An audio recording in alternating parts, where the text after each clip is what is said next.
Last time that I talked to you about books, I was all over the place and I didn't have a plan set to what I'm going to talk about. I started reading a series and I have nobody to talk to about this book, and not a lot of people read. I'm here to let you know my thoughts about The Cruel Prince.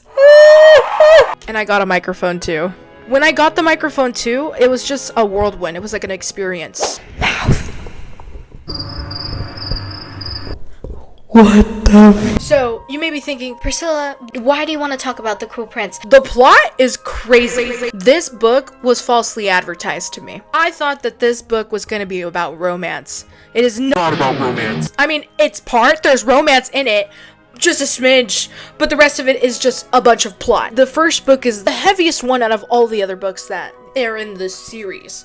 I'm gonna try and get through it as quickly as I can and as quickly as possible, and also entertaining as I can be.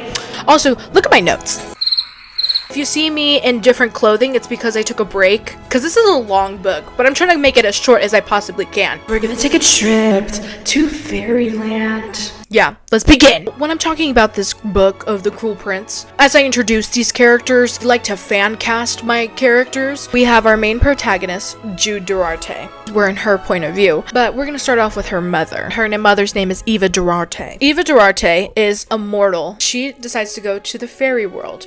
Now, we don't know why she goes to the fairy world or how she gets there. At least if they did, I don't remember. There's two different types of worlds out there. There's Fairyland, and then there's the mortal worlds. Can I just preface and say that Fairyland is not what you're thinking of. If you're thinking about Tinkerbell with the little fairy wings, we're not dabbling. We're talking about gory, blood fighting. We're talking about scary creatures that have pointy ears and have colorful skin. Some people are blue, some people are green, some people are purple. Jude's mom goes over to the fairy world and she meets this green goblin man named Madoc. Now, when I picture Madoc, he's like the green goblin from Spider-Man. I'll read to you what I put on my notes. A green goblin with pointy ears, super buff, sharp jawline, and an angry lad. And he's the military general, the Elfame Fairyland. His kind loves war and battle. The creatures that are like Madoc, they like to choose an article of clothing. It could be a hat, it could be a sock, it could be a cape,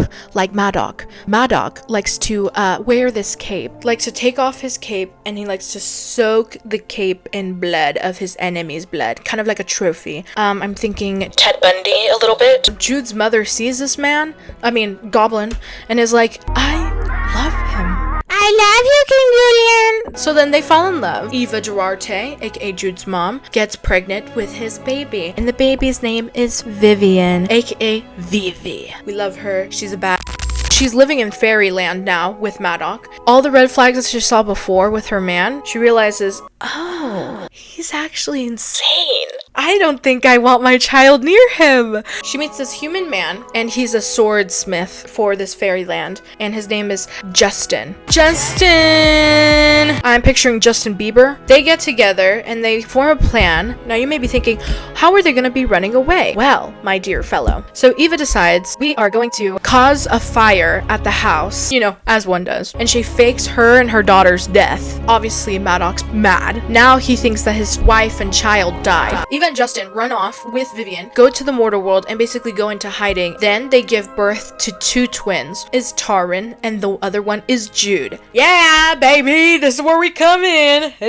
And Jude's like 7 years old, at the house, having a normal life. There's a knock on the front door. So she gets out, she opens the door, and she sees this green goblin man. It's Madoc. Oh! Well, she doesn't scream, she just goes, she calls her mom, and she's like, Mom, there's this green goblin looking man. So then the mom comes out. Eva Duarte's like, all hell breaks loose. Eva's like, go to your room, you guys, get out, get out. Vivian and Taran and Jude are just standing there. Everyone's witnessing this. Then Justin comes out, and he comes in with an axe. He's probably chopping up wood in the backyard, and he tries to fight off this goblin guy. They're human. They can't stand up against a goblin man. The goblin man, Justin. No! Eva starts arguing with Madoc. I was never going to be happy with you. Your world isn't for people like me.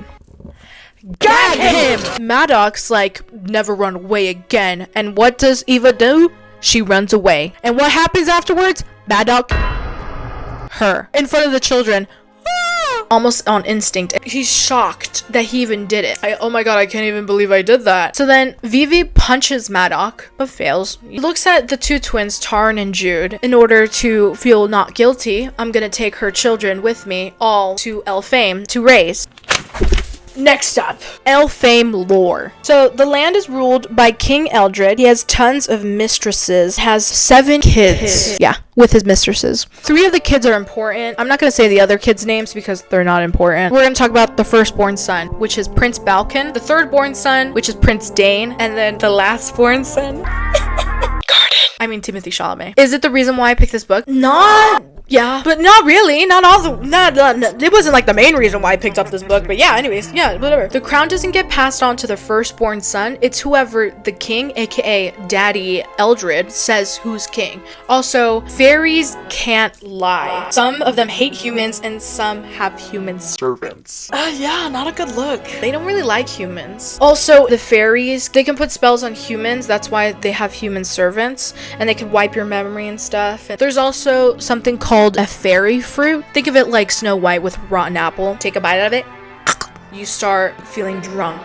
Whatever the fairy tells you what to do, you'll do it. Now, to get rid of it is by tasting salt to try to go back to normal. Back to our plot. Couple years later, all the girls return to Fairyland. Maddox is remarried with a girl named Oriana. They have a son together and his name is Oak. Now, when I think of Oak, they describe to him as like a little boy with hooves for feet and he has horns on his head. When I was reading the book, I was picturing him as James McAvoy, but like little boy. How the girls are adapting to this lifestyle. Vivi's kind of like the troubled kid. She wants to go back to the human world, fighting with her parents. I don't want to be in Fairyland. She doesn't really get punished for that because she could just use her powers. We later find out why she wants to go back, because she has her girlfriend, gorgeous gal named Heather. Now, for the twin girls, Taryn and Jude, it's very hard for them to adapt at first. Both of them take different paths. Taryn wants to marry a fairy man, have kids, and settle down to make sure that she doesn't get bullied. Jude she wants to be part of the king's night guard. Girl boss. So there's an event in Fairyland. It's like kind of like an audition to become a night guard, and she wants to become a night guard so bad. She wants to protect this kingdom. She really wants to be a bad. Since her dad's the military general, she's asking him, hey, can I compete in this audition? And he's like, I don't think you got that dog in you. That's basically what Maddox thinks. But he's like, you know what? So you could still fight. You just can't be, oh, by the way, like, if I win this fight, I could be a night guard. That's his proposal. She's like, I'll show him. Since Maddox is like their guardian, we're gonna put these 2 twin human girls into school with all the fairy kids. Now, does this help out the twins?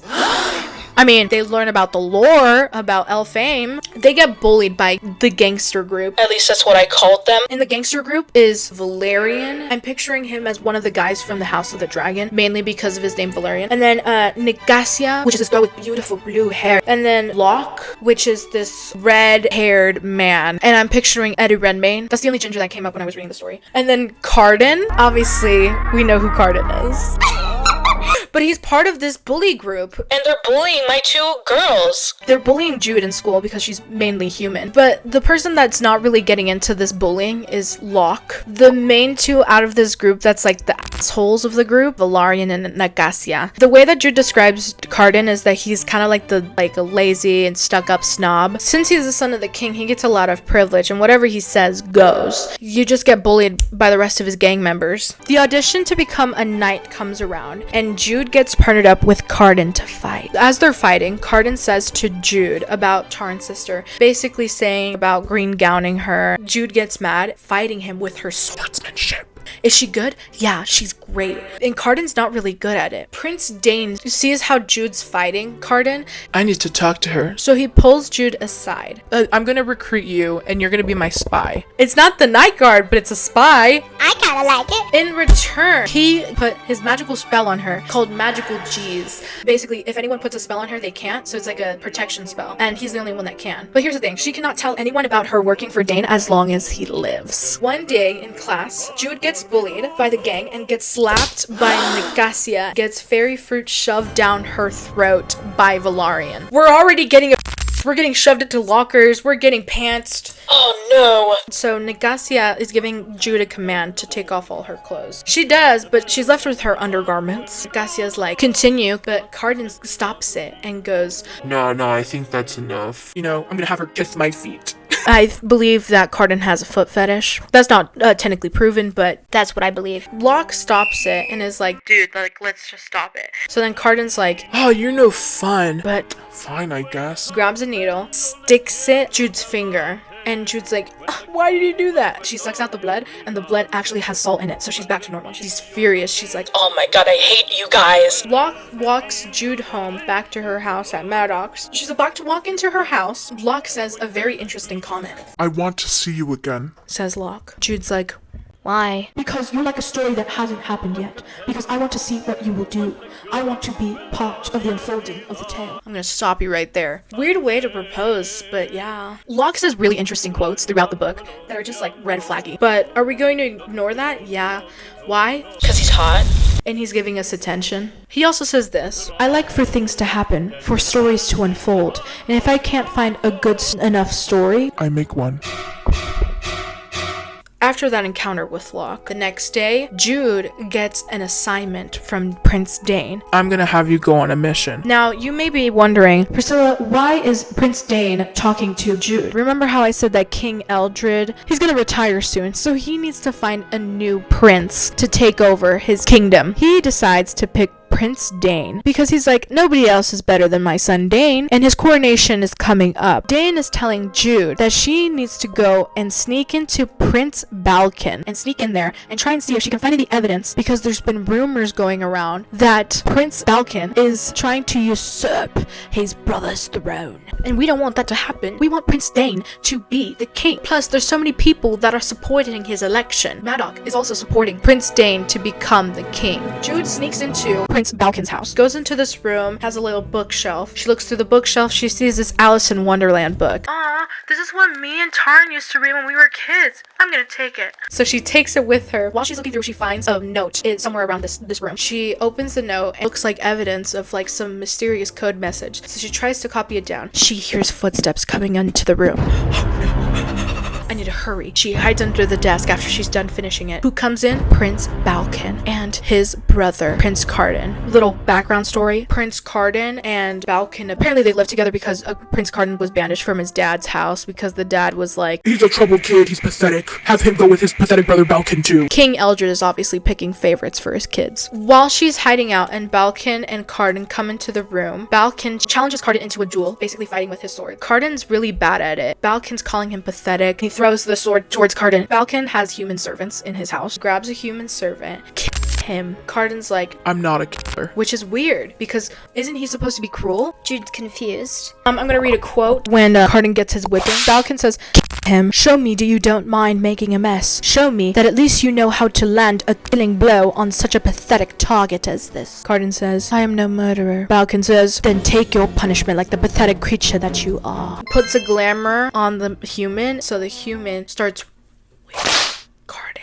And Jude's seeing him and she's like, he's damaged. Oh, he has layers. He's a damaged boy. We realize why Cardan's a cruel prince. After a successful day of watching Cardan get whipped, Jude, she gives it to Prince Dane. Dane sees this letter and he's like, You did good. now you are being promoted. You are now one of my elite employees. And now he invites her to become a Secret Service Operative. called the Court of Shadows for Prince Dane's coronation. The Court of Shadows only uses code names. There's 3 people part of the Secret Service. There's the Ghost, the Roach, the Bomb. We love the Bomb. She's gorgeous. During these trials and tribulations, as soon as she meets this group of people, she gets trained to be basically a spy. And Jude will get her code name at the end of the book. Prince Dane also pulls Jude aside and tells her now that she's part of the Court of Shadows. I want you to get familiar with this poison. As she's going back to her house, she gets pulled into the stables. Guess who?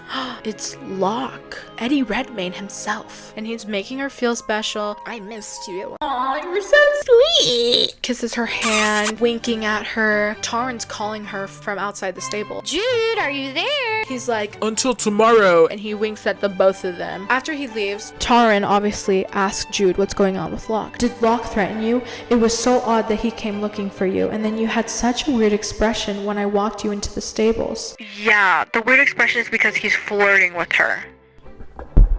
Then Taran confesses to Jude there's a boy. He's going to declare himself at Prince Dane's coronation. He's going to ask for my hand from Maddox, and then everything is going to change for me. Jude's like, Who is this man? because she's worried because she's like, it's Carden.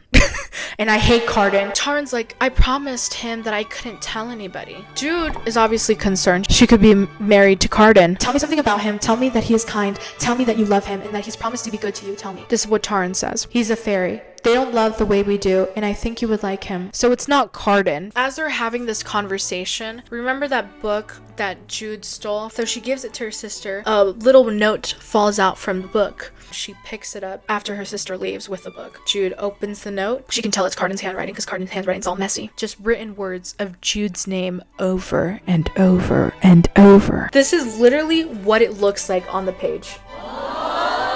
I don't know if that's like sweat marks or like blood. So Carden's like obsessed. The next day, Jude is in class and she hears Nicasia and Locke conversing. They're talking. Here's where we get the lore. This is where we get the chisme. The chisme is so good, dude. This is the reason why I continued the novel.